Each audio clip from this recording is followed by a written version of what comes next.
I'm Neil McCarter, the pastor at Covenant Presbyterian Church. I've been honored and asked by Madeline to participate in the service and deem it a privilege and a pleasure. Thank you. We are gathered here this afternoon to remember and celebrate the rich and fulfilled life of William W. Winternitz. This is the day the Lord hath made. Let us rejoice and be glad in it. The Lord be with you. Please stand as we sing the verses of the opening hymn, Morning Has Broken.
Please be seated.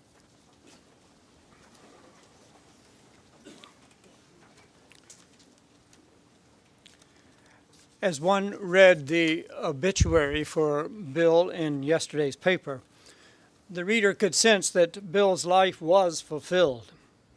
One could also determine that he had many passions which he pursued with enthusiasm and with joy.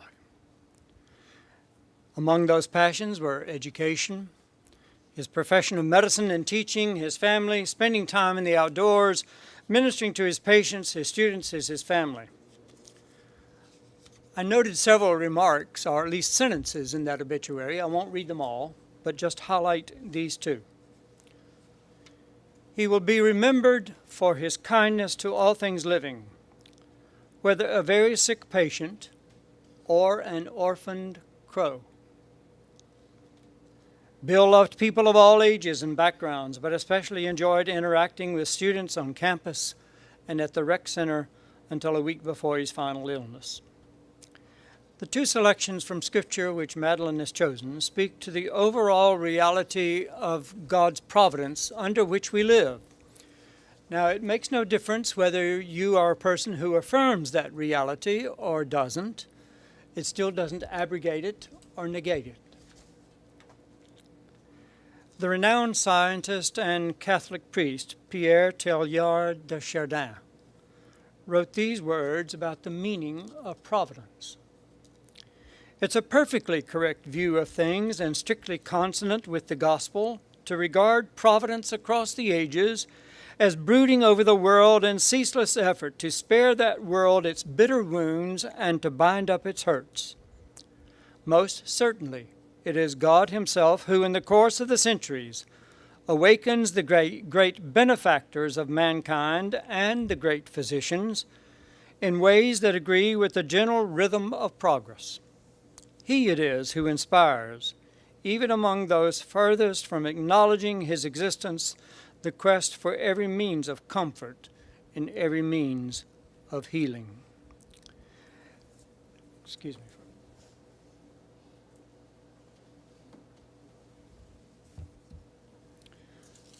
We all live, I affirm rather, that we all live under the umbrella of God's providence. Listen to this message of trust about that providence contained in these words from Psalm 121.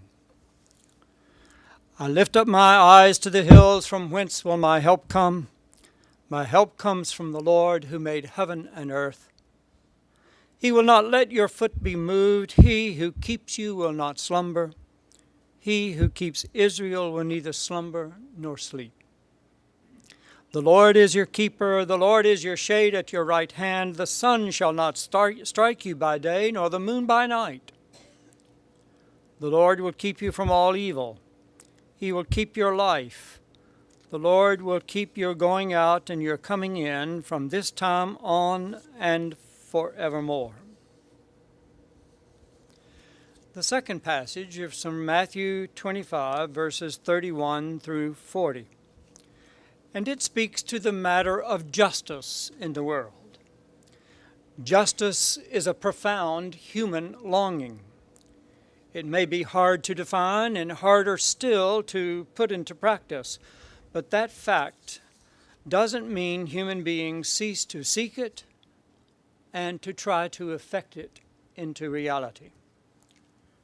Justice is not only about punishing wrongdoing, but it's also about bringing the world back into balance. Listen to these words from Matthew, the 25th chapter, verses 31 through 40. When the Son of Man comes in his glory and all the angels with him, then he will sit on the throne of his glory. All the nations will be gathered before him, and he will separate people one from another as a shepherd separates the sheep from the goats. And he will put the sheep at his right hand and the goats at the left. Then the king will say to those at his right hand, Come, you that are blessed by my Father, inherit the kingdom prepared for you from the foundation of the world. For I was hungry, and you gave me food. I was thirsty, and you gave me something to drink. I was a stranger, and you welcomed me. I was naked, and you gave me clothing. I was sick, and you took care of me. I was in prison, and you visited me. Then the righteous will answer him, Lord, when was it we saw you hungry and gave you food, or thirsty and gave you something to drink? And when was it that we saw you a stranger and welcomed you, or naked and gave you clothing? And when was it that we saw you sick or in prison and visited you? And the king will answer them, Truly I tell you, just as you did it to one of the least of these who are members of my family, you did it to me. This is the word of the Lord.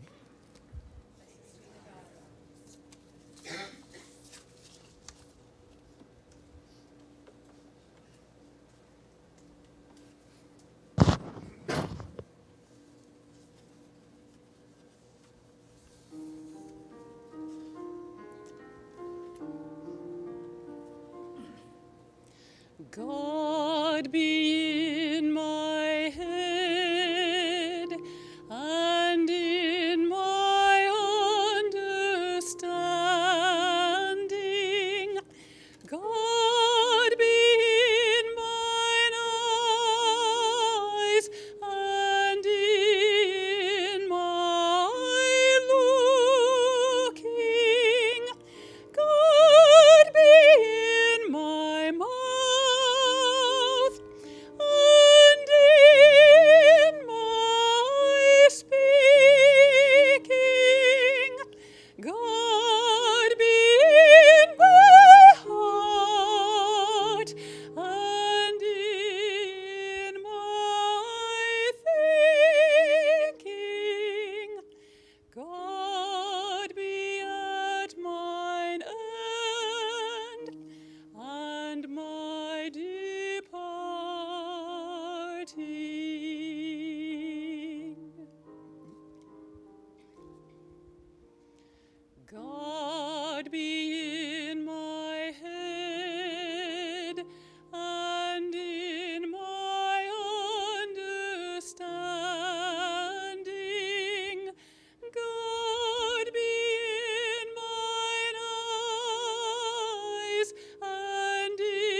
as Madeline told me, the person who's next moderating this part of our service for this afternoon is Stan Murphy, who's a friend, legal counselor, and protector.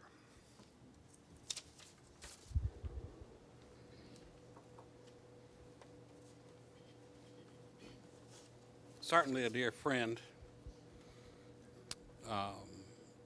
legal counselor to the extent that I kept him out of the penitentiary all of his life. Thank you. And he was my protector, as with so many of us. Thank you for coming on behalf of Bill's wonderful and interesting family, his wife, Madeline, who brought enormous joy to Bill, brightened his life, and with whom he was inseparable. You never heard people say, I'm going to go see Madeline, or I'm going to go see Bill. It was always either, we're going to go see Madeline Bill, or Bill and Madeline. It was just one word. His children, Bill Jr.,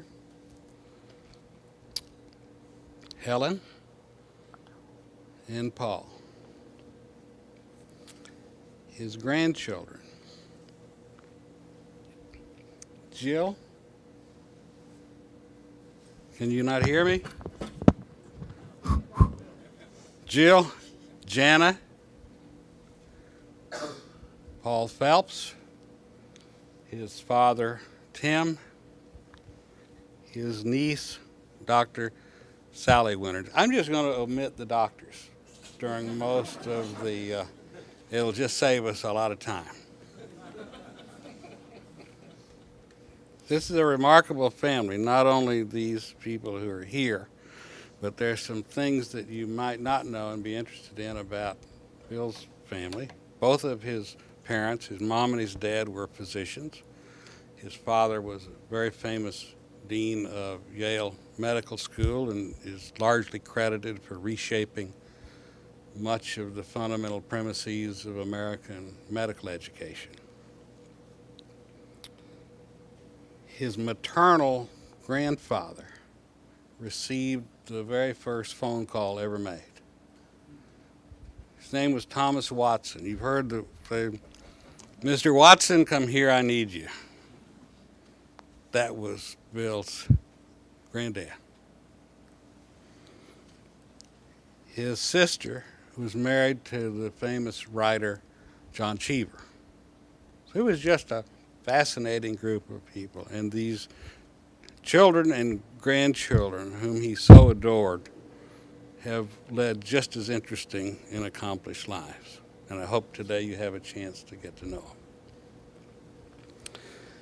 Bill was, even as a medical student, imbued with a sense of human dignity and equality. And he always took great pride in the fact when he was at Hopkins, they used a different blood typing system, A, O, and B, and black and white. And this offended Bill. And so late at night, he and another resident decided to violate the sanctity of some of those divisions. And there are probably plenty of people walking around who are not quite as racially pure as they thought they were, thanks to his pioneering work in integrating the blood bank. David Matthews, with whom I talked recently in preparation for this, was president of the University of Alabama when Bill came. And during that process was also United States Secretary of Health, Education, and Welfare, reminded me that Bill Winternitz came here because of catfish. And I don't know whether you know this story here or not, but the dean from the University of Kentucky was a guy named Bill Willard, who was a very accomplished physician and longtime colleague of Bill's, and brought Bill with him to Kentucky. And together they were revolutionizing medical education. And so to get Bill Willard here, David discovered that his lifetime ambition was not to be a doctor, but to be a catfish farmer. So he loaded up the university airplane, flew it up to Lexington, not filled with the medical community, but with catfish farmers who said, we'll help do everything we can to get you a catfish farm.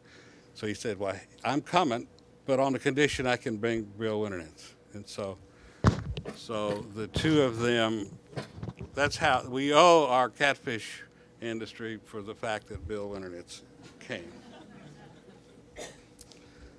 I met Bill in 1977. We were neighbors out at Mallard Lake, which is out toward Coaling.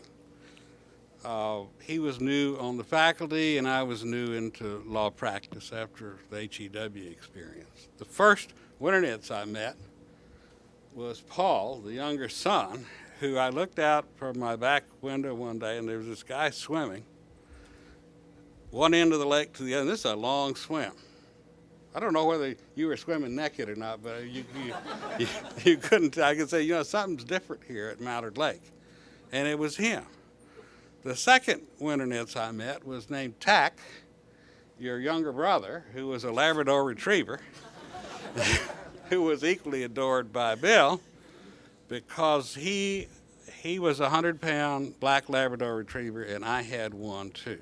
And both of them were very territorial, and they had to work out whose side of the lake was whose. Once they did, it was very harmonious, but it was into balance there for a while.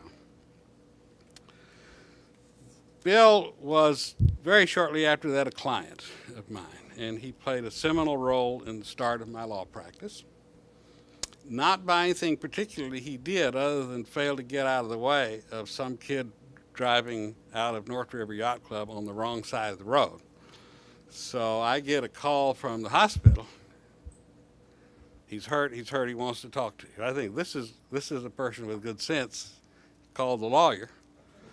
So I show up, and he is still doing all but bleeding, and he's got gauze and he's got tubes coming out of this, and he's laying up. Just awful, just looks awful. Of course, lawyers, unlike you all, when you have a client or a patient who is very ill and you're worried about him, you're sad, there's a mixed emotion, frankly, with us, because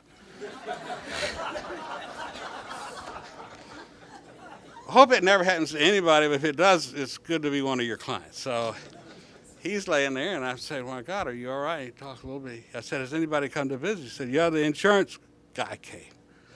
And I said, "Did you say anything?" And he said, "Yeah." He asked how I was, and I said, "I'm just fine." So I had to correct that, but the photographs corrected that easily enough. He was a great diagnostician, as you know, and his students loved him, absolutely loved him, long into their medical practice. So I one weekend had a bad earache, and it was pain behind my ear, and I was congested, and so I called him on Saturday, something you used to be able to do, and I described the symptoms. He said, "Well, over the phone, I can't be sure, but it sounds like a pretty advanced brain tumor to me."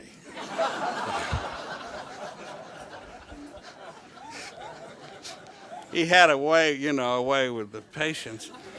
And he said, "No, I tell you what, but one of my students he's opened an office. He's there on Saturday. I'll call him. You go over there."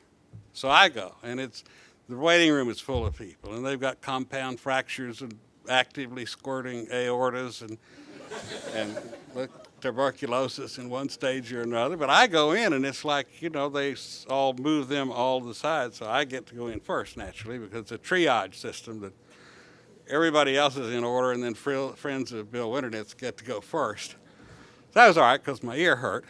And he diagnosed me, and he said, "I think you have an earache." I said, "Well, thank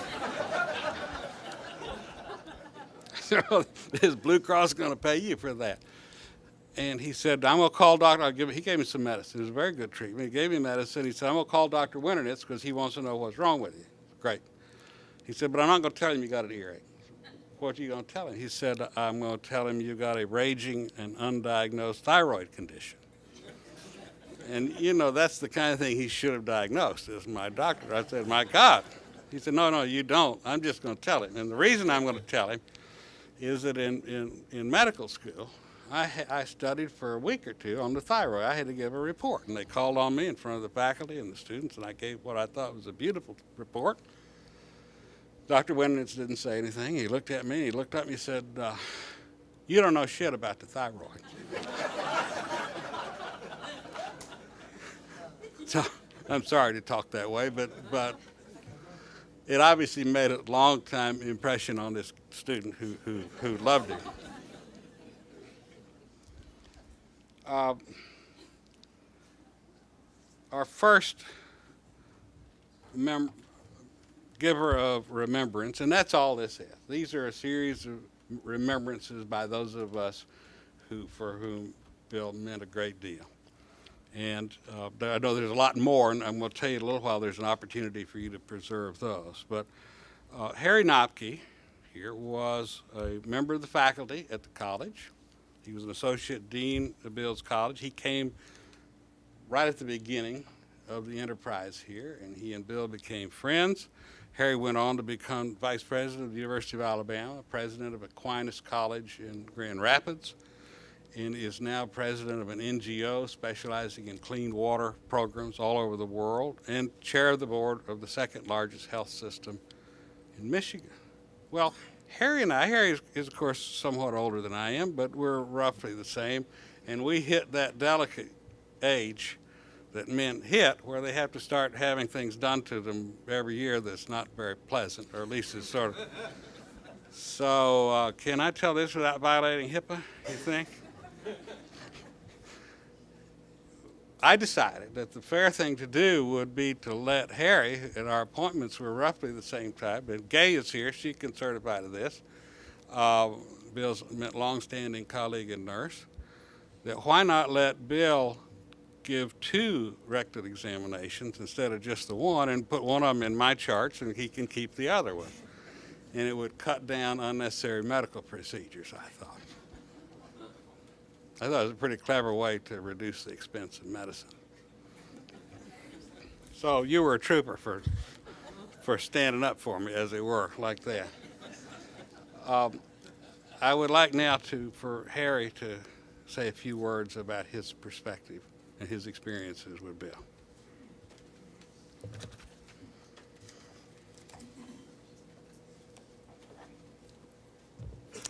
Thank you, Stan.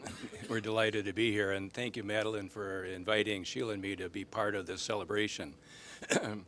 I have 3 reflections that you might not find in the written record that refer in, I hope in some good way, to several of the features that you saw in that beautiful obituary that appeared yesterday, and Stan made a copy for us. Bill's record of accomplishment as a researcher in endocrinology, his wonderful approach with students, and his record of patient care. As Stan mentioned, I was one of the early members of the college.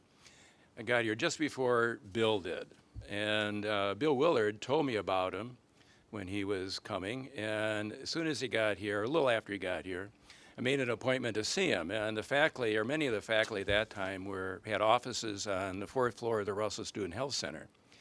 So I picked a day when, with the secretary, when he didn't have clinical obligations, went up to see him, and he's there in this long, starched white coat, which I thought was unusual when you got an office day, but that was typical of Bill.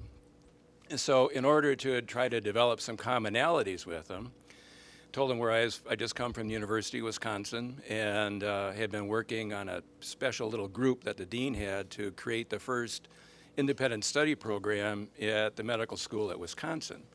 Independent study programs were then starting to come into some prominence in medical education. So he asked me about that, and I said, well, I guess probably one of the best examples I can give you is working with this young endocrinologist that was recruited. He's this rising British scientist. I told him who he was, and Bill said, oh, yeah, I know him. I've been following his work. He's really good. He's got a lot of good future. And I said, well, he's probably got a good future as a researcher. I said, but as a teacher, he's got a long way to go. I said, we know that he enjoys working with fellows, he puts up with residents, and he can't stand medical students. And that latter characteristic was the criterion that the chairman of medicine was looking for when he needed someone to teach the first endocrinology course in the second year. Several of the chairs didn't care for the idea of an independent study program, and that's what we had to work with. So I worked with this young guy, helped him formulate his course, did a number of related things, and that he appreciated very much. And he says, at one point, he said, "You're doing such a good job here. I want you to write the final exam." And here I am, I'm a doctoral student, I'm in behavioral sciences, and he's asking me to write the final exam in endocrinology. So I spent weeks, and I wrote this exam, and had my fingers crossed when it was given. The test was given, we got the reports. They pretty much prefigured the other test results in the other courses. Got the course evaluations, flipped through those. All the items were on a 10-point scale with comments. And in the place where students were asked to comment on the exam, one student scratched a big circle around the 0, and in 1-inch letters said, "Eat shit and die."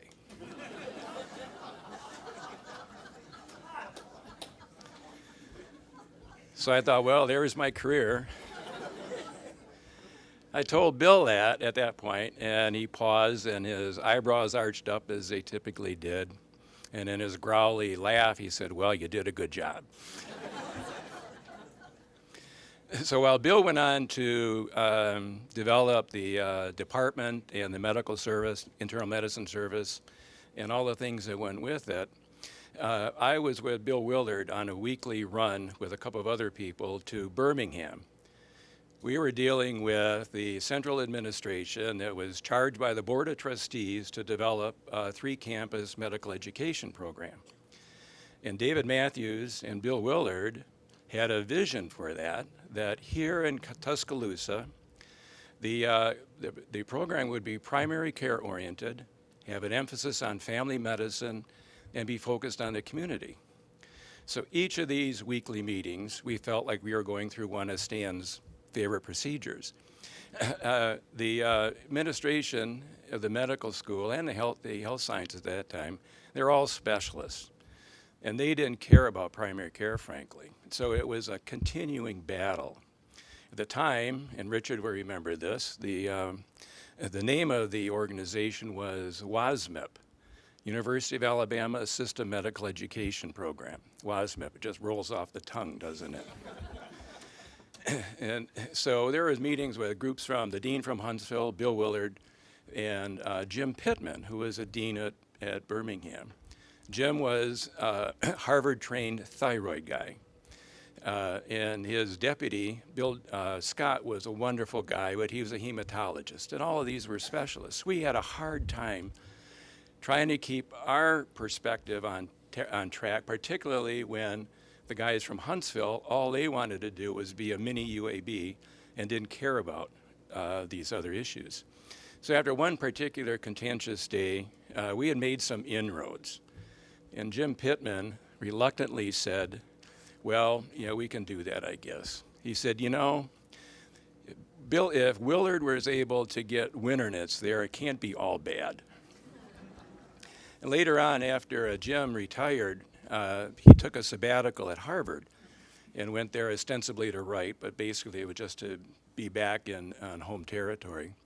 And I had some business meetings in Boston, and then I went to see him. He took me for dinner at the faculty club, and we went through the bowels of Harvard, exploring all of the various and sundry libraries.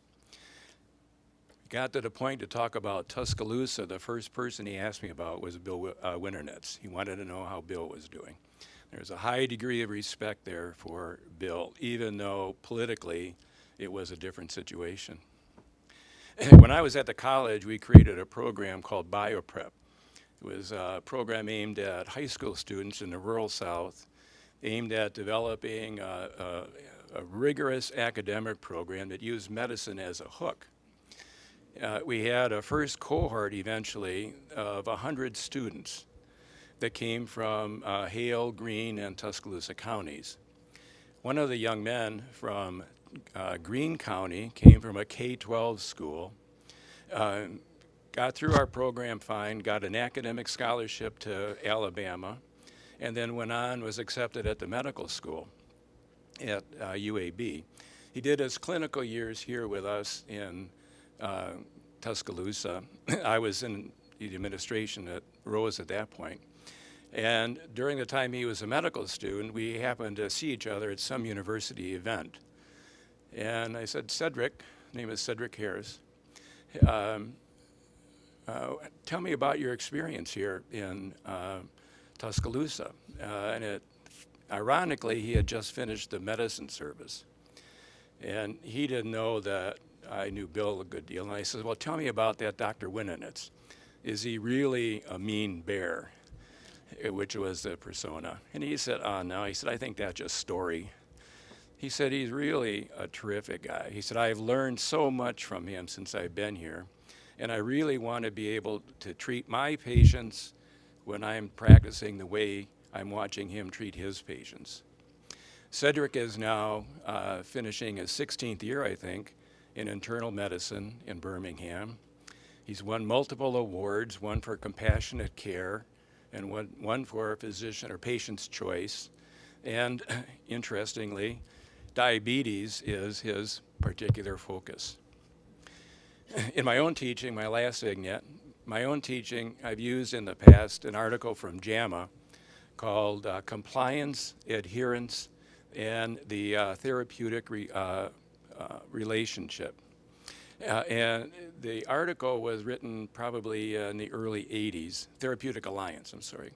The article was written in the early 80s, and it was trying to persuade physicians to get away from the unidirectional approach to the doctor-patient relationship where physicians were the be-all and the end-all, and patients had to follow their orders. The Therapeutic Alliance then was basically a partnership between the patient and the physician. And I have an anthropological sample of one to explain how Bill did that. I don't know that he knew about this paper, but intuitively, that's the way he related to his patients. And that sample is my wife. Sheila is over in the back. We came to Tuscaloosa. She had been diagnosed 4 years earlier with lupus, and with a few other health challenges, was a handful for any physician. Bill took her on, and for 20 years, he kept her going and kept her healthy, and that was because they had developed this alliance. This was the days before the internet, when nowadays patients come into the office and they know more about what's going on probably, and probably a lot that's not correct. But Sheila was well versed in all of her issues. She had flares every now and then where her temperature would skyrocket, her body fought against itself, and she was become incapacitated. The worst flare she had happened when Bill was on his annual vacation to New Hampshire. And there's a young guy who had just come from the University of Michigan who was acting chair, and he took over Sheila's care. So Sheila's in the hospital, she was getting worse, and they decided on a therapy that was called pulse therapy. It was pretty new at the time. It was huge amounts of steroids, basically take out the immune system, which they did. And he told us when he was doing that it would probably be a weekend experience, and then she'd be ready to go after that. Well, what they didn't know was that she had a mosquito bite on her throat that she had scratched. And after that therapy got going, she contracted a staph infection, even though the officials at DCH said that didn't happen there. That staph localized in her lungs to the point where she was hardly mobile. The day after that therapy started, a good friend, Susan Gaskins, came up to see her with some flowers. Sheila could hardly turn her head to say hello to her. Susan said, I think it's probably good for me to leave, right? So the next week, Bill came back, He's with a full retinue of students, residents, nurses. There's a pharmacist with him, all in their coats on morning rounds. And in his usual manner, he says, well, what the hell are you doing in here? He said, I leave, and then you wind up here. Sheila was very quiet at first, and then she said, Bill, I'm sick. I've been in here 2 weeks. I ache all over. I can't do anything. There's no end in sight. I'm 36. I've got a 6-year-old at home. I got to get back and get on to my life, so fix it. And his entourage of students and residents, almost as if it were amoeba, just all backed off, waiting for something to happen. And again, Bill's eyebrows arched, and in his usual calm and soothing way, talked to Sheila about what they were going to do. Over the years, Bill took delight in relating that story on many occasions, and he always used the same verb when he related it. He said it was the first time in all of my clinical years that a patient excoriated me the way that Sheila did. Thank you.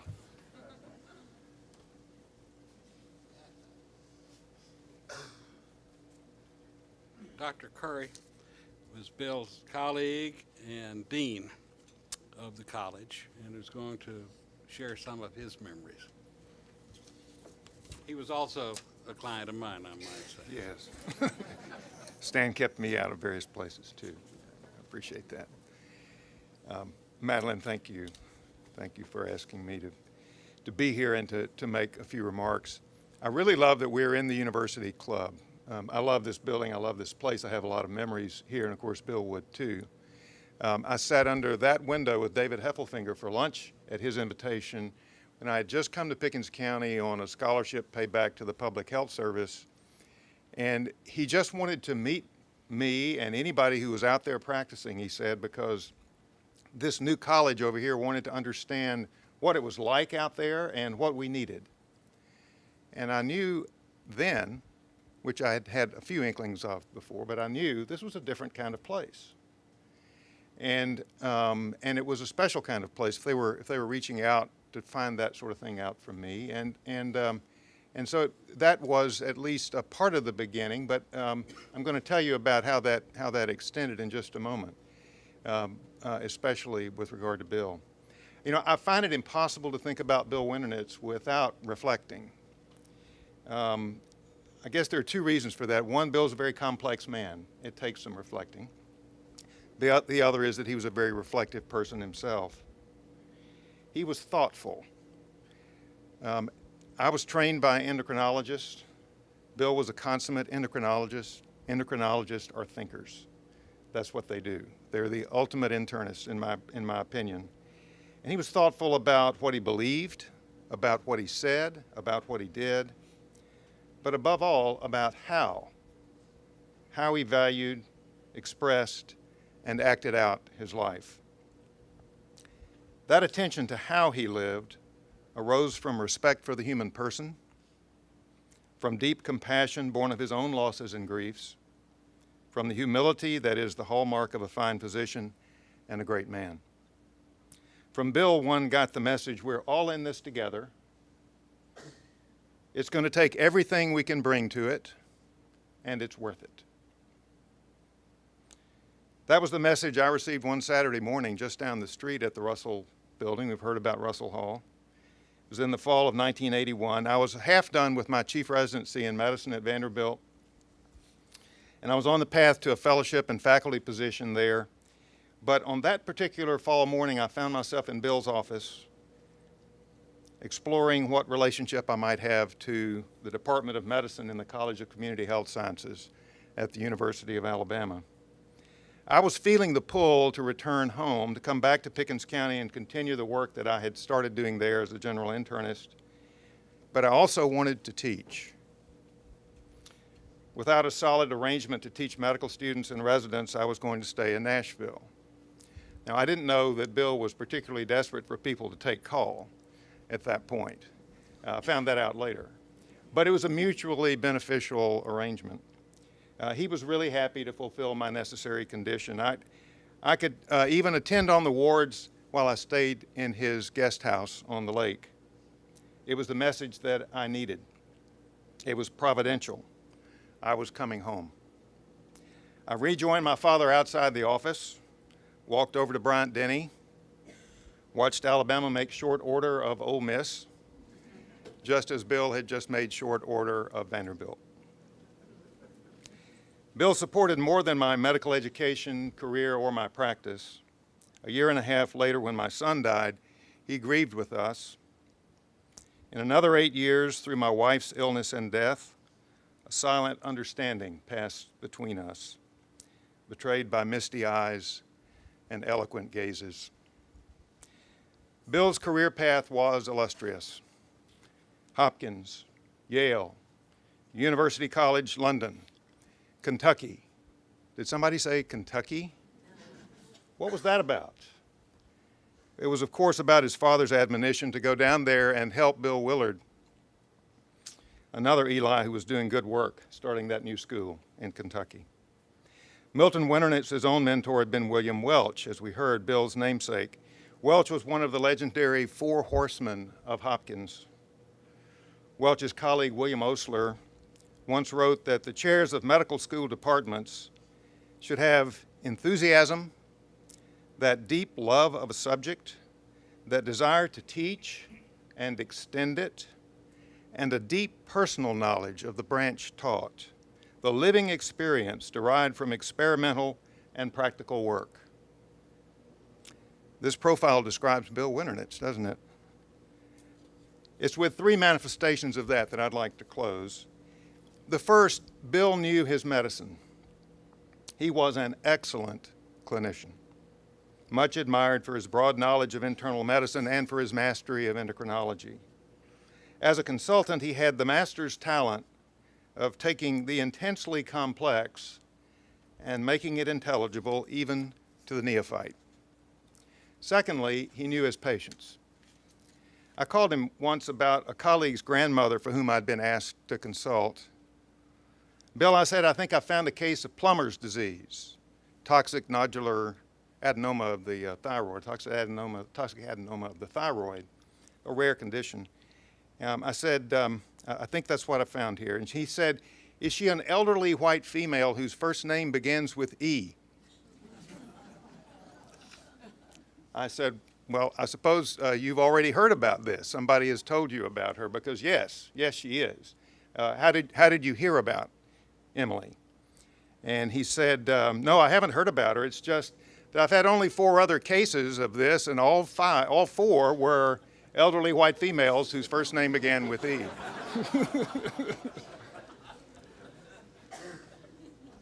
The third point is he knew his mission.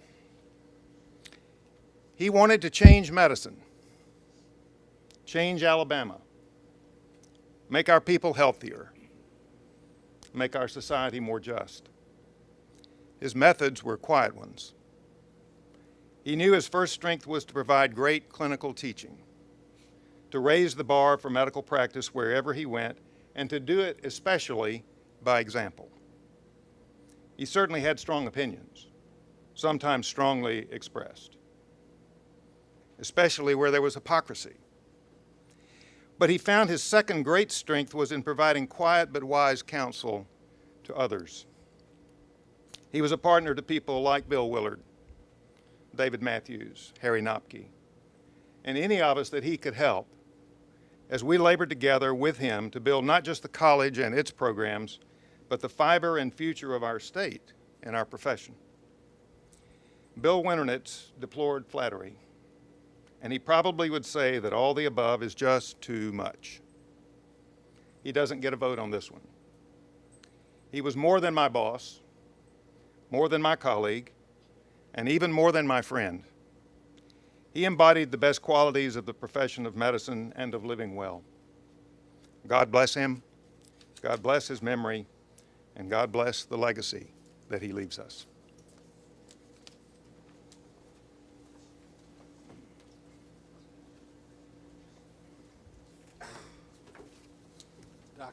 Sundar. Dr. Sundar was a colleague, a dear and valued colleague of Bill's at the university, and succeeded him as chair of the department. And he bequeathed unto her his practice and many of his favorite patients, including me. Thank you for all of that. You were one of his favorite patients? I just assumed that. Thank you. Thank you, Madeline. I was around Bill Winternitz for 30 years. So I'm going to divide this into 2 chapters. And I'll be brief, Stan. No, you were one of his favorite, the most favorite. Okay, can I take extra 30 seconds? Oh, okay. You can just take as long as you want. Oh, okay. The first chapter was the first 20 years. I shared his office. We shared some patients were common patients. And so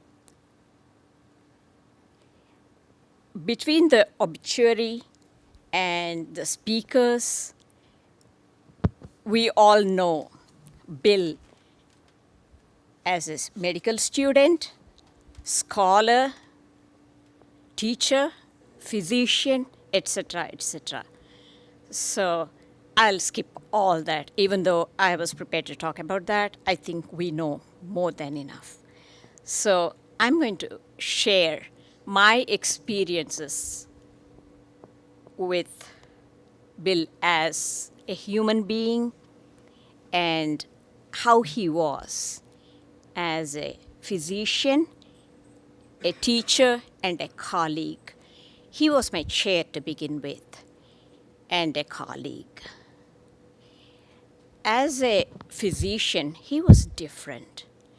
And he came from a different school.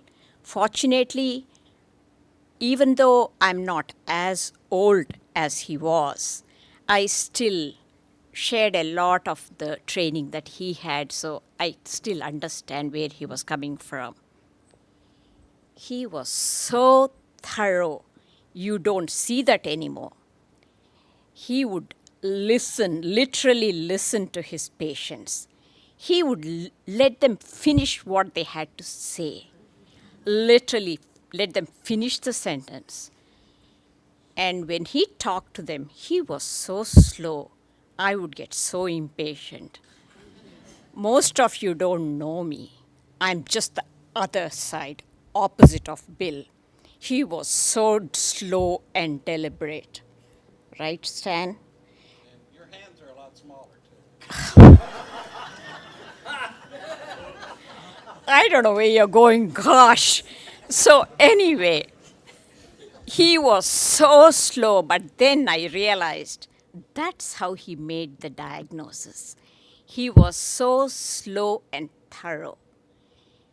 And that helped him with the diagnosis and treatment. And someone was saying to be a chair, you needed to be a good internist to begin with. Everybody said how great an endocrinologist he was. Let me tell you, he was also a great internist to begin with. He saw, even if someone referred to him, a patient for endocrinology, he would look at the patient as a patient, as a human being, and not necessarily thyroid, pituitary, no. So he would pick up a problem, a diagnosis that the primary care missed. And at the same time, of course, even if he had no business poking at the thyroid, he would still poke at the thyroid. He just couldn't help it. It's funny, even though he was the one who was so slow, he did fall asleep taking history. Harry Nocky would remember that. Do you remember that? He fell asleep while taking the history, and the patient complained. I don't know how that could happen, but it did happen. As a teacher, again, he was patient, he was thorough. He made sure the medical students and the residents understood what he was explaining. He was not impatient with them, and that way I learned a lot. I also learned a lot of endocrinology just watching him because I'm just an internist, you see. But I did pick up a lot of endocrinology. And he also had the humility to ask me if he didn't understand some internal medicine problem. He didn't mind calling me and asking me in front of the patient, Vijay, could you figure out what is happening with this patient? I admired that in a person who was so much older than I was and my chair. And I learned that and picked up that humility from him, and that made me humbler also, humbled me. I have to share a couple of interesting things about him. One day, after seeing a patient, he was mumbling under his breath and he was mad as hell. I said, Bill, what's the problem? That man, yeah? At his age, he has no business having a head full of hair. Okay. And this, I was not there, but I heard. Someone mentioned amoeba. Was it you? Okay. One such amoeba collection was on rounds, and one of his very sick patients had gotten well. So that patient really was sick and cured. So Bill announced to the patient, John, you're cured and you could go home.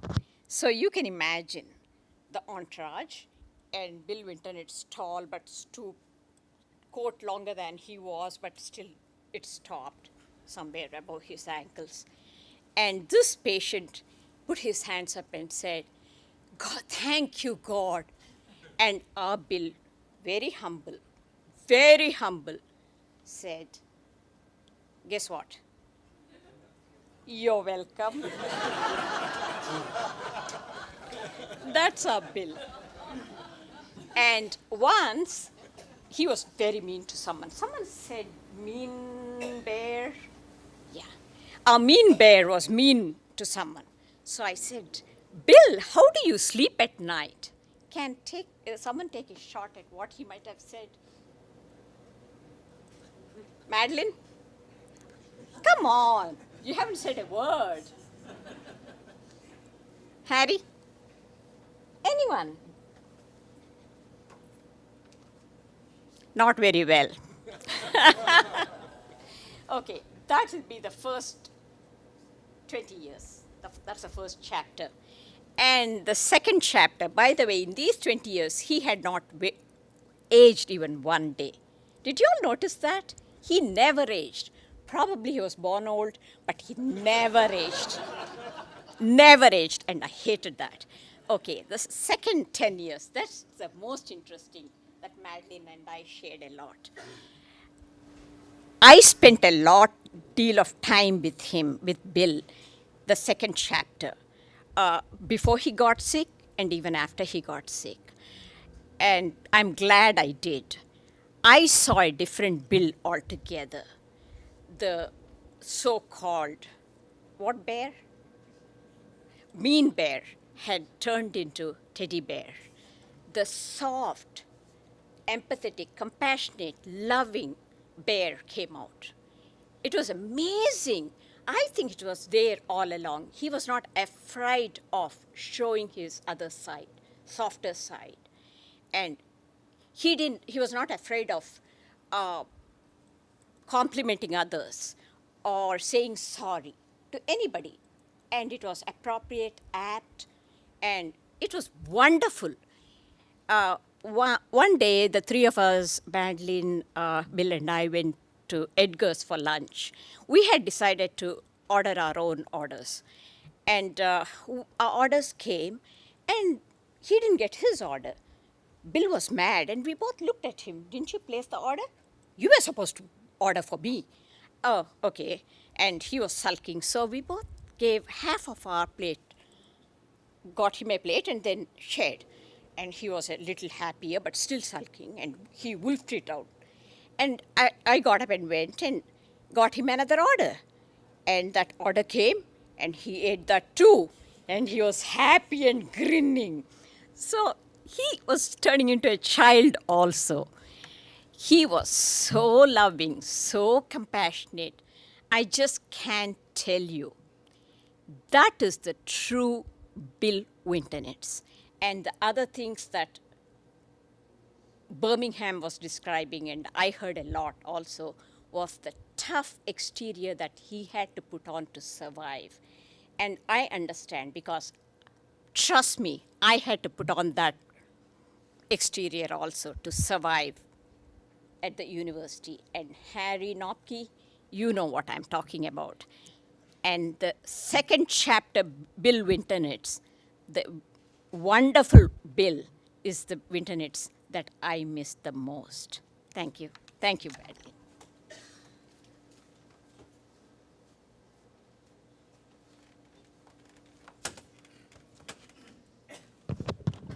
My family and I were fortunate beyond measure to have two such magnificent physicians. Thank you. Now, I never won an argument with either one of them, so they share that. The current dean of the college is here, Dr. Stryper.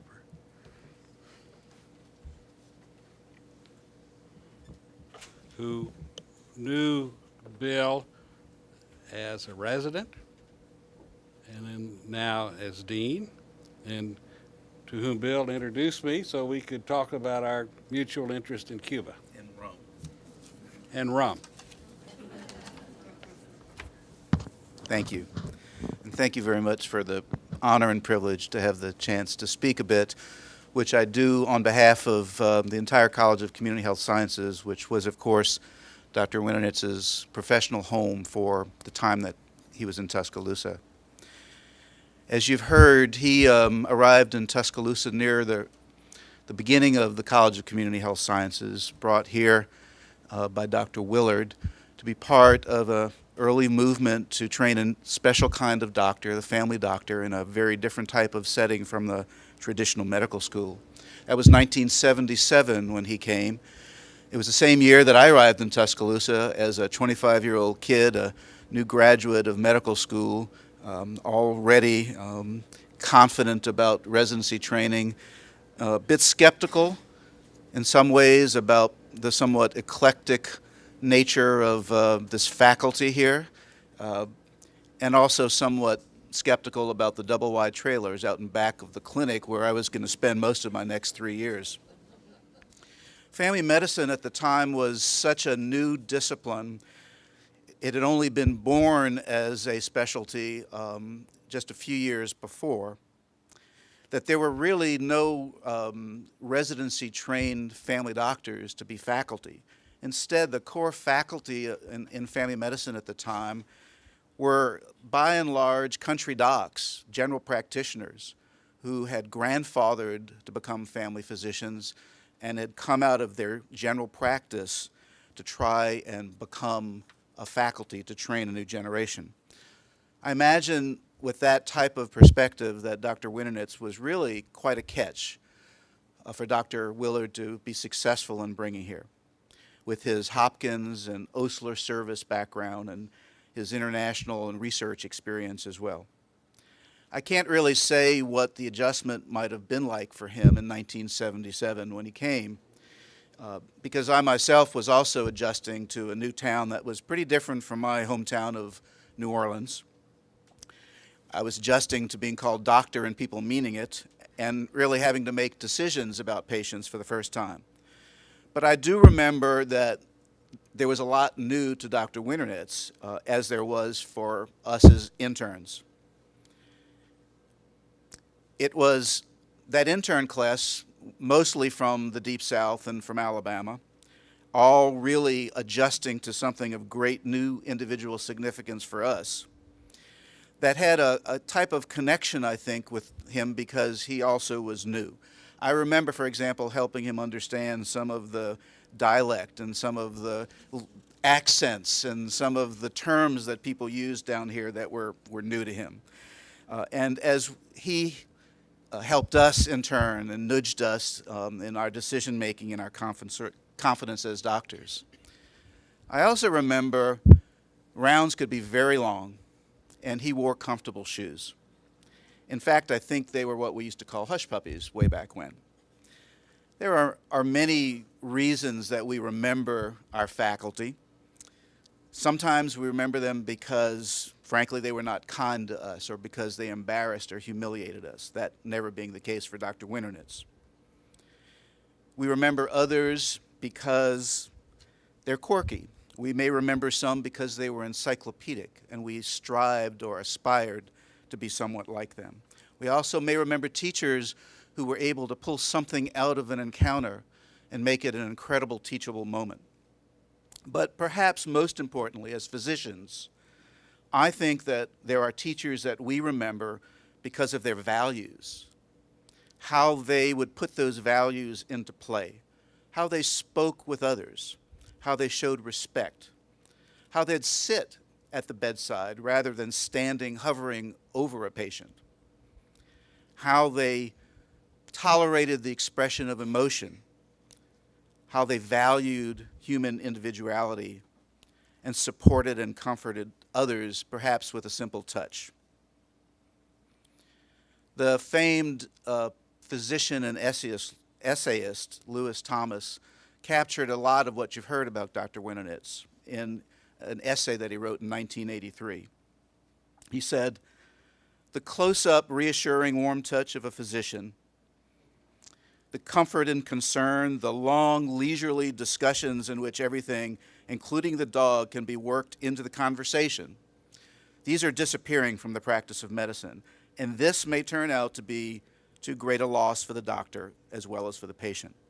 This uniquely subtle personal relationship," he said, "has roots that go back to the beginnings of medicine history and needs preserving. To do it right has never been easy. It takes the best of doctors, the best of friends." If I were a medical student or an intern today, Thomas said, just ready to begin, I'd be more worried about this aspect of my future than anything else. I would be apprehensive, he said, that my real job, caring for sick people, might soon be taken away, leaving me with the quite different occupation of looking after machines. This is how I know my colleagues and former students of Dr. Winternitz remember him, and it is perhaps his most important legacy. A former student described him as, quote, what I fondly refer to as the last generation of real doctors.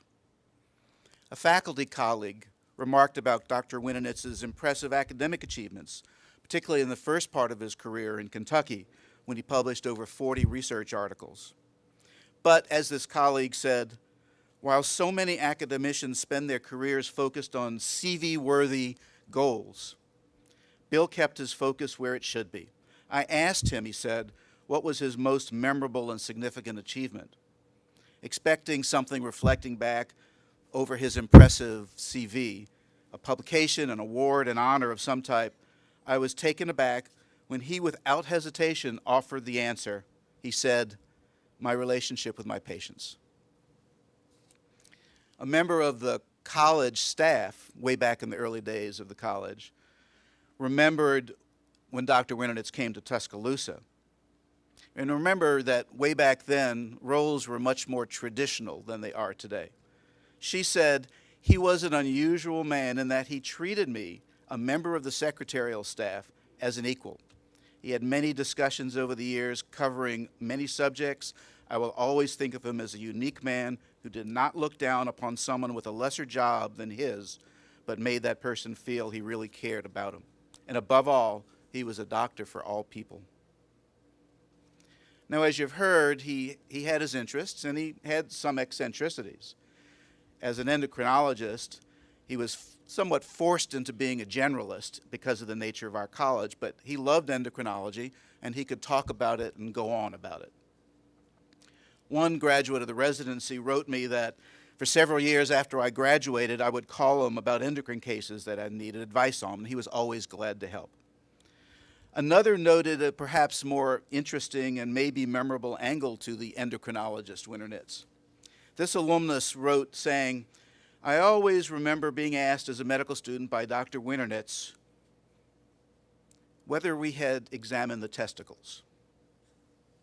Testicles," he said, "were of great interest to Dr. Winternitz, since atrophy could indicate so many diseases in which he was interested: thyroid, liver, hormonal deviations, and so forth. Testicles," he said, "were not of great interest to third-year medical students. But out of fear of Dr. Winternitz, I examined a lot of testicles in medical school and in residency. Even when he was not the attending, testicles were checked," he said, "and that is probably more than you need to know." Dr. Winternitz stayed with the college for 20 years, serving in a variety of roles as a teacher, an attending physician, chair of internal medicine, member of lots of different college and university and hospital committees and task force.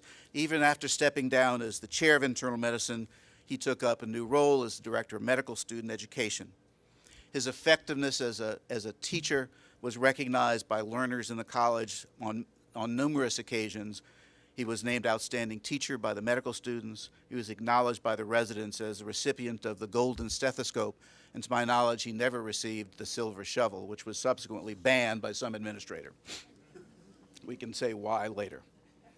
He was also recognized for his outstanding contribution with the prestigious award from the University of Alabama National Alumni Association, and for his lifetime achievement with a prestigious award called the Laureate Award from the American College of Physicians, his professional home in the national professional organizations. And though he retired in 1966 officially, he continued to teach and have a presence at the college, at continuing education conferences, on our board of visitors, along with Madeline as a donor, as an advocate, and as a presence and participant in all sorts of events, literally until just a few weeks before he passed away. One of his greatest legacies for our college was that he left us an appreciation of the need for physicians, if we are to be complete physicians, to have breadth and intellect, not just in medicine, but in other disciplines. A former colleague from the faculty said this about him: "This was a man who stood for the best in medicine, including serving where there was a need, training future physicians, and emphasizing the importance of being broadly educated in the arts and letters, as well as medicine." In that spirit, a number of years ago, Dr. Winternitz began a special conference series in our college, which came to be called First Friday. The point of it was to expose members of the college to other disciplines from across the university. Fields such as the arts, the humanities, music, and other sciences outside of medicine. This helped our faculty and our residents and our students understand that it was important to be well-rounded and worldly. That popular First Friday series continues to this day, now on the first Tuesdays. And a number of years ago, it was renamed the Winternitz Conference in honor of this enduring contribution to our academic environment. And finally, I want to note and to ask you to reflect with me on the remarkable span of the career and the professional life of Dr. Winternitz. When he finished Johns Hopkins Medical School in 1945, penicillin had only recently been discovered, and in fact, one of the very first clinical trials studying its effectiveness in treating pneumococcal pneumonia was published that year, 1945, in the New England Journal. Structure of DNA was yet to be described. There were no effective vaccines for polio, smallpox, and diphtheria, the deadly infectious diseases. Peptic ulcer disease was treated with a sippy diet, and failing that, which it usually did, gastrectomy, pyloroplasty, vagotomy, and maybe a Billroth anastomosis. There were only mercurial diuretics and digitalis leaf to treat heart failure. and virtually nothing to treat hypertension, nor even a consistent appreciation that we needed to treat it. There were no ultrasounds, no CTs, no MRIs, no laser surgery, no laparoscopy, no implantable pacemakers, no joint replacements. The contraceptive pill and the IUD were not to appear for another 15 years. Telemedicine was something of comic books. The first electronic computer, which was being built the year that he graduated from medical school, was 8 feet high, 3 feet deep, 80 feet long, used 18,000 vacuum tubes, weighed 30 tons, and cost $6 million, and didn't have the computing power of a now out-of-date iPhone 4. To be witness, to be part of, to be a student of, to be a participant in a profession where such incredible changes and so many advances have taken place within a near century-long life and a 70-year-long career is remarkable. Over his nearly 40 years, 4 decades associated with the College of Community Health Sciences, Dr. Winternitz personally touched some 300 family doctors in training, 500 medical students, dozens of faculty, and thousands of patients. For those of us who had the opportunity to know him, to work with him, to learn from him, to be touched by his skills and compassion as a physician, and who continue to be touched by the legacy that he leaves, we remember Dr. Winternitz and his wry, wise, and warm chuckle with gratitude, with affection, and with appreciation. Thank you.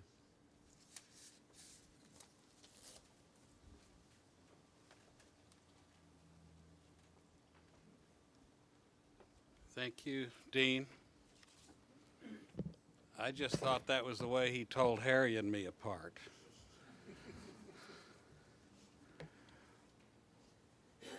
Bill explained to me something. I'm from here. You probably can't tell this, but he explained something to me about the dialect, the issue that he was having some trouble understanding his clients. And he said, when I give them very clear instructions, and I'm sure they've heard what I'm saying, they will often just say, I hear what you're saying. He said, when they do that, and he said, you can use this in your law practice, and it's true. When they say that, that means, yes, they understand what you've just said, but they got absolutely no intention of what you have suggested. We're also joined by one of Bill's nephews, Charles Winternitz, who's here with us, and that's good. We're going now to hear from two of Bill's children, Bill Winternitz Jr., and then Paul.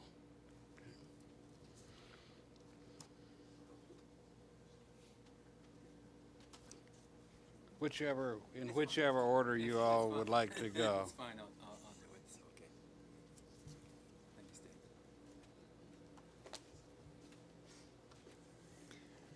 Okay, first of all, I'd like to say welcome. My father would be very happy to see all of you here. And it's a great honor for you to be here. He would consider it an honor for you to be here. My father was an impressive man. I think almost everybody in this room can attest to that. I think maybe the first thing could strike about his impressiveness was his intelligence. He was extremely smart. He had a sparkling wit and a deep sense of intelligence that was equally at home with the pituitary gland or the poetry of Emily Dickinson. He really embodied what he tried to teach was a doctor needed to be a full person and just not a technician. But I've known a lot of really intelligent people, but if there's something about my father that set him apart, and I believe it was his presence. He had a deep, abiding calm and presence to him. He spent his summers in a place called Treetops, which I did too, which is up in New Hampshire. Some of you might know this place. And across the lake, there's a big granite dome called Mount Cardigan, which we climbed in the summer. And when you're on this dome, you feel a real solid connection, a peace, and a presence. And this is what my father brought. And I think hearing about his care of his patients, I think it was a mixture of that intelligence and that presence that made him such a great doctor. He didn't, for a lot of his career, have a lot of the gizmos that were talked about, but he had that old school, heartfelt presence with his patients and an intelligence to back it up that they knew was there. I once brought a friend to meet him, and after talking to him, she turned to me a little while later and said, you know, when he talks to me, I feel like I'm the only person in the world. And I think his patients and the people who knew him loved that presence. But it was not a solemn presence. He had a great joie de vivre. He really enjoyed life and all its things. He had a great irreverent sense of humor. And just an example of this, he was telling me when he was in grade school, he put a tack in his teacher's chair, and to which he quipped, "Blessed are those who sit on the tack, for they too shall rise."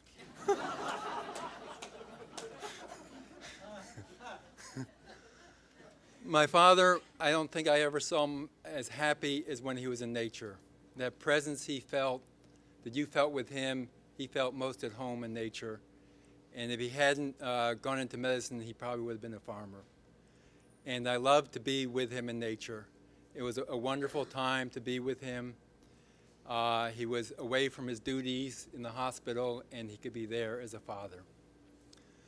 And we climbed a lot of mountains together, took a lot of walks together, and a lot of it was challenging, but the most beautiful part was his respect for all living things. He, as you know, people, especially in Alabama, he used to sweat quite a bit, and we'd take the hikes and sweat would be pouring off his face. But he would take time to stop and put his hand down near a small flower or insect and say, "Look." He did this ever since I was a child, and focused my attention on the beauty of all forms of life, and gave me a huge respect for all living things. And it was very impressive. When he put his hand down, it was just not the scientist who was looking at the form of life. He was looking at it as reverence. I grew up with him in Kentucky, and we didn't go to church, but I went to church with him on Sunday mornings because that's when we worked in the backyard. He taught me how to take care of a flower garden. And that was his church. Nature was his church and his love. Needless to say, growing up, I idolized him. He's a very impressive man. Though to be really honest with you, later in my life, I had some difficulties with him. They can often happen between fathers and sons. I saw into his darker side. But I have come to realize I too have a darker side, as we probably all do. And I have come to realize that for me, real love is not just loving the shiny and bright and beautiful parts, which he certainly had, but also the darker parts. And when I realize that, I have a much more complete love for this man who is my father. Embraces all of him and just not part of him. And I have a deep gratitude for the opportunity to be his son. Last October, after he had passed, I was sitting next to the body in bed, but I felt his presence very much in the room. And my sister, Helen, had not been able to come due to health reasons. And I said, she needs to be here in this moment with him. So in my mind's eye, I called her into the room. And then I thought of my mother, who passed many years ago, and I called her also into the room. And then we joined the family all around him in a circle. And then that circle turned golden for me. And in the middle of that golden circle, I saw something I can only ever describe it as a spirit rising through the circle. And as it rose a little higher, the circle of his immediate family spread out to his extended family, to his brother, to his sisters, to his nieces and nephews, which he loved deeply. And they were all looking at him as he rose, waving, saying, "I love you and thank you." As he rose a little higher, that web of the extended family broadened into a myriad of nets that extended out almost to the horizons. And I looked and I said, "Who is that?" And it was his patients. All the people he had treated over the years were waving at him, saying, thank you, and goodbye. We will miss him deeply. Thank you.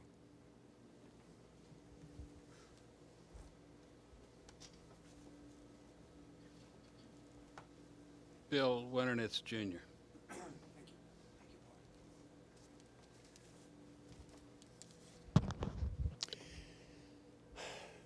Thank you for being here. It's hard to talk. My father loved people, animals, nature, and the practice of medicine. He loved to teach.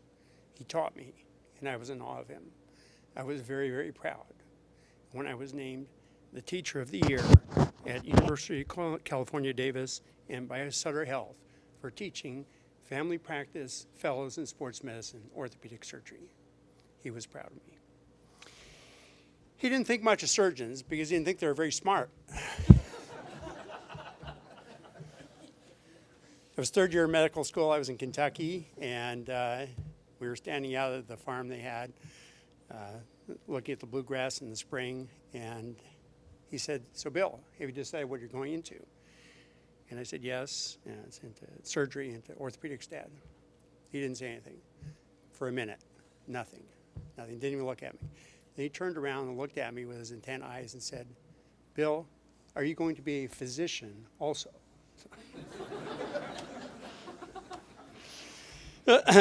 He had a reverent love of nature, and as Helen, Paul, and I grew up in a small farm in Connecticut, we learned that. We would marvel at the beauty of a lady slipper in the melting snow of early spring. And we're taught that it was too beautiful to cut and bring home, as were the dogwood flowers. He taught us how to balance on fallen tree trunks, how to climb over rocks, and how to lay flat on a rock as we fished for brook trout.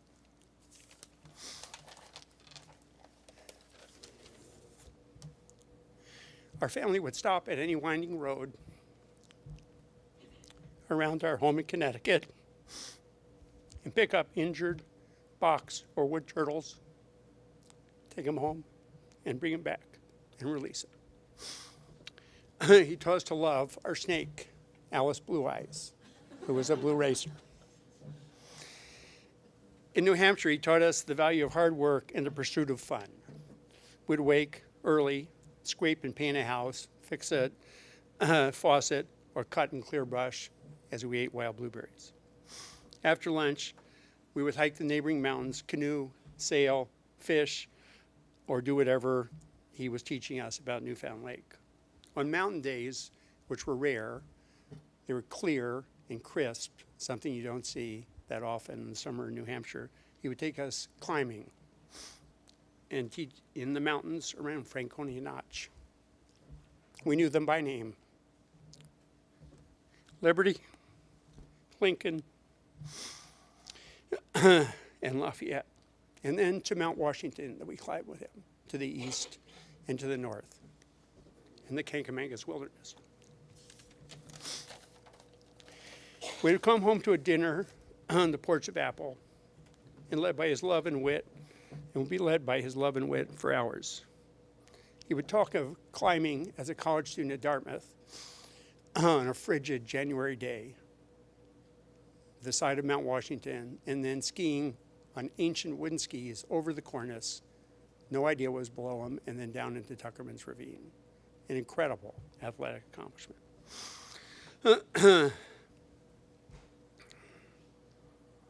He was with us as we swam the 3 miles across Newfound Lake, which is where our summer place is. He taught us to swim and then would be with us as we swam. And as he said, the waters would turn from clear to ginger ale to Coca-Cola and then black, fractured by light. 3 miles before you're 12. And we all did it. My father excelled in many facets of being the best physician. As mentioned, his trainings at Phillips Andover, Dartmouth, Johns Hopkins were impeccable, and he graduated from Johns Hopkins first in his class in 1945. He rose to be professor of endocrinology and director of the Clinical Research Center after being one of the founding members of the University of Kentucky. He then began his illustrious career, as has been discussed, in Alabama. At the same time, he was grounded in his love for all. In Bethany, he would hold free polio clinics for the neighborhood children. I remember sitting in the kitchen, and a man came in with a bad leg wound. He poured peroxide on it and debrided it in our kitchen, and the man was very fortunate. He would show the same diligence, whether he was treating Adolph Rupp, who was a brittle diabetic and the father of basketball in the Southeastern Conference, as he would to Floyd Newsom. Floyd Newsom was a middle-aged man from Hazard, Kentucky, and for those of you who don't know it, it's in the poor area of coal mining in eastern Kentucky. Floyd Newsom came in with a pituitary tumor. My dad had to make complicated decisions on how to treat this. And so he brought the Newsom family in, he and his wife, on a Saturday morning, and spent an hour with them going over the importance of the pituitary and how it affected all the parts of the body. Going over each system, he would ask if there were any questions, and they would nod that they understood. At the end of the hour, as usual, he was sweating a little bit, sat back in his starched white coat, and looked at them and said, "Do you have any final questions before we make decisions?" And Mr. Newsom looked at his wife and then looked at my dad and said, "Dr. Winternitz, will this affect my health?"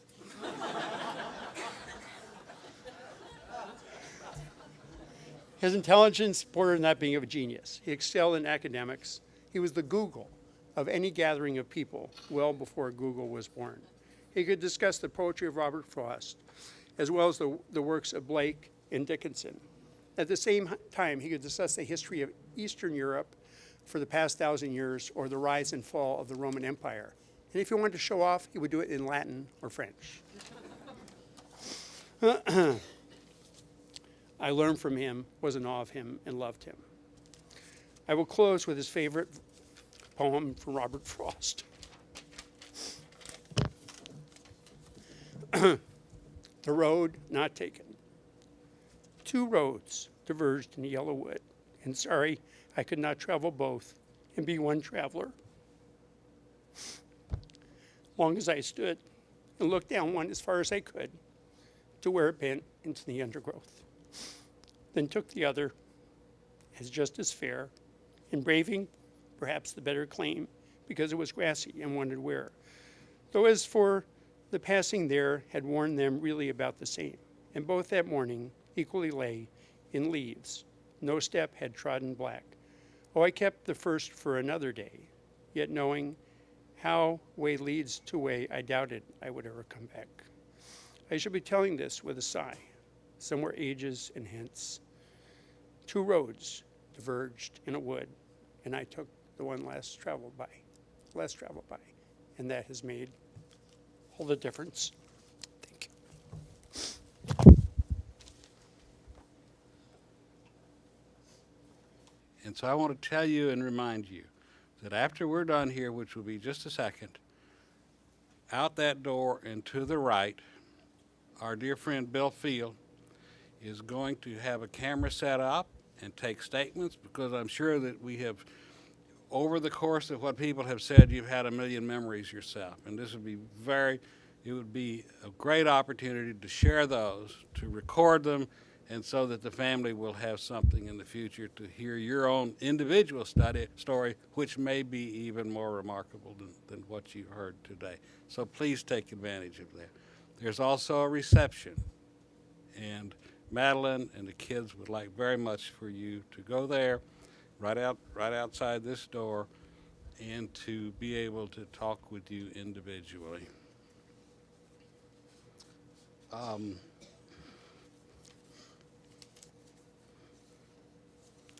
Bill's life was an exuberant combination of intellect, curiosity, and humor.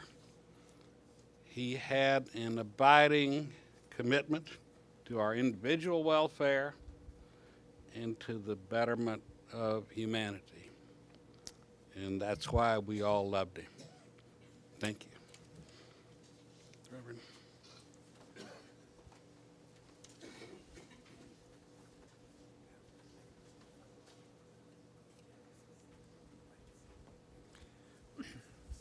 As you are able, would you please stand and let us sing exuberantly, please, the last hymn.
In the midst of strife, joyful music leads us onward in the triumph song of life.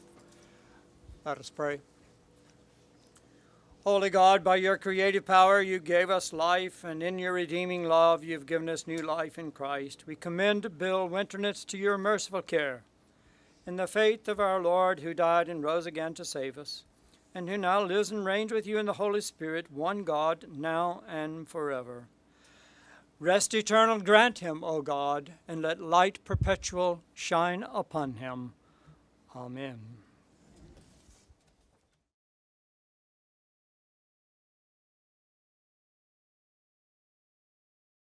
Rosemary's going to tell us a story about Bill. Well, I just wanted to say how wonderful Bill was when my husband, we lived across the street from Bill and Madeline for a number of years. My husband and I knew nothing about medicine, and we were just good friends and neighbors with Bill, but my husband suddenly got diagnosed with diabetes, and they did tests, and they gave us this, what looked like a book of information, the test information. We didn't know exactly what that meant, and even though the doctor had tried to explain some of it, Bill took so much time and sat down with Wayne and me to show us and tell us what each of these things meant, and that was just amazing to me. And after that, each time he would go for a checkup and bring back some more information, Bill would say, well, let me just see what that is, and we'll see what that does and how it's going to affect you. And I just think that's wonderfully kind. And plus, Bill was funny when he did it, so he had such a good sense of humor. So that's that thing they talked about. He's a doctor, but he's also... He was a human being. He was a really good guy. And we loved him dearly, and I miss him all the time. Hi there, I'm Pat Clements. And I have been a friend of Bill and Madeline's for, oh gosh, probably about 10 years. But going way back before that to 1980, I was a patient of Bill's, that I had just had thyroid surgery in another town really and came back to Tuscaloosa. And a friend said, well, you really, let me get you in to see Dr. Winternitz. He's an endocrinologist and he's the one that you really need to see. So I was just starting the Capstone College of Nursing then, so that was a very good arrangement to be a nursing student and then get to be a patient of Dr. Winternitz. And that continued for probably about 10 to 12 more years, more toward the latter years of his career. And I just always felt so privileged because he would make so much time for me. Most of the time we would sit and have a conversation. There would be a little bit of lab work and examining, but then the rest would be just conversation about me, about him, about medicine, about nursing. But one time I was actually sick. I had a sort of a bronchitis that I was sort of prone to, and I went for some treatment. And so he listened with his stethoscope. I hear now that was a golden stethoscope, but he listened with his stethoscope. And then on my back, he started this little tapping that you can do, which is called percussion. And he referred to, quote, the lost art of percussion. And I think that that's really true because I've never seen any other physician do it to any other patient. And I've never seen a physician, I've just never seen it done except by the inimitable Dr. Winternitz. So it was my pleasure to be his patient. I did learn from him. And I'll say one more thing. Bill took on the study and practice of Tai Chi, the Asian Chinese form of exercise, in his later years with Madeline. They were in that together. And they learned a very complex form called the Yang 108. And when they were trying to teach it to us, Bill had come to the point where physically it was very difficult for him to do the moves or sustain the sequence. So some of the rest of us would be trying to do it, and we would hit a block where we just couldn't remember the next step. And people would say, well, Bill, what comes next? And he always knew what was the next step, even if he couldn't do it. So in his last years, he was still absolutely sharp as a tack and had a wonderful memory.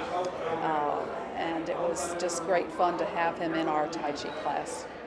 So those are just two little memories of him. So thank you for letting me offer that. I'm Kate Schreiber-Jones. I'm a neighbor of Bill's, and we both lived in Gilbswood for years. I just have one thing to say about Bill. Well, except that he was such a lovely person. Here it is. Bill always had a twinkle in his eye. Always had a twinkle in his eye. I'm Bill Rabel from Tuscaloosa since 2006. And the way I know Bill and Madeline, my wife and I, Judy is my wife, the way we know Bill and Madeline is I heard about Bill when Judy came home and said, I met the neatest guy when I was walking Bonnie, who's our border collie, on the railroad track, and he has this beautiful dog named Charlie. And he told me about how when he was in World War II and he was hit by a shell and knocked face down in a shell hole that was filled with water and he was going to drown. But Charlie, he was knocked out, but Charlie came and pulled him out and saved his life, so he adopted Charlie. What a great story. And I looked at her and I said, Judy, that dog would have to be 60 years old now, or 70 years old. She looked at me and all of a sudden it just clicked. But what a great sense of humor. What a great way to meet somebody. And that's subsequent to that, we got to know Bill and Madeline well, and we've enjoyed having them as neighbors and enjoyed our relationship with them. They're wonderful people. Hi, my name is Steve Phelps, and I've been working for Dr. Dr. Winternitz and Madeline for about 24 years. My trade's in carpenter work and any type of construction or any handiwork, and they've just called me for everything. And I know when they lived on the lake, I was repairing some doors for them at one time, and he wanted to do away with the doorknob, and so he said, "What are we going to do?" I said, "Well, we'll just patch the hole." So he watched me, mend the hole, put a piece of wood in it, and sand it, and fix it where you couldn't even tell it. And he told me that, you ought to be an orthopedic surgeon. I said, "Why?" He said, "Well, you know how to mend and screw and fasten things together and make them work again." I said, "But yeah, that's all they can do. They use their hands for just that one thing. I can use my hands for many more." He got to thinking. He said, "You know what? You're right." But he amazed me with his sharpness of how smart he was, and his just endurance of the man that age, just to be able to go and go and go. Just a blessing to work for. I would drop what I was doing just to, at their call, I went to help them out. I just, I loved them that much just to go. And, my wife would always say, "Do this, do that," and I'd put her off. She said, "Well, if Dr. Winternitz calls, you'd leave." But she was right. But they're a great family, and I'm going to miss him dearly. And I'm already helping Madeline to this day continue on with his greenhouse and make his orchids just grow and look cherishable as forever. My name is Betty Ann Clino, and I knew Dr. Winternitz for many years. He was a great guy, had a great sense of humor, so great that often he tripped me up by just making some outlandish statement, and I'd say, "Oh, really?" And then he'd laugh. But he was a wonderful fellow. He knew the arts, he loved the arts, knew him that way, and also knew him through the practice of medicine. And I just enjoyed today so much hearing all about him from his family and from his colleagues. It's a great day. Yes, so glad to have you here. Yes. Well, thank you for telling us that. Yeah, well, I'm Ann Witt, and I have only known Bill for, I guess, about 10 years, 12 years maybe, in Tuscaloosa. And I play with Madeline in a trio. I play the cello, she plays piano, and then we have a violinist. So we would have rehearsals at their house, and Bill always came and listened to our rehearsals. He loved the music, and he always encouraged us in our music. And then I would see him at the symphony, where he always would come with Madeline, and even when he didn't seem to be feeling so well, he'd always be rejuvenated by the music. So I really appreciate them saying that he was educationally, like a liberal education, a very well-educated person, and I know music was a very much important part of his life. And when you get to be a famous doctor, people don't always point out those things, but that was really important. Music was an important part of his life.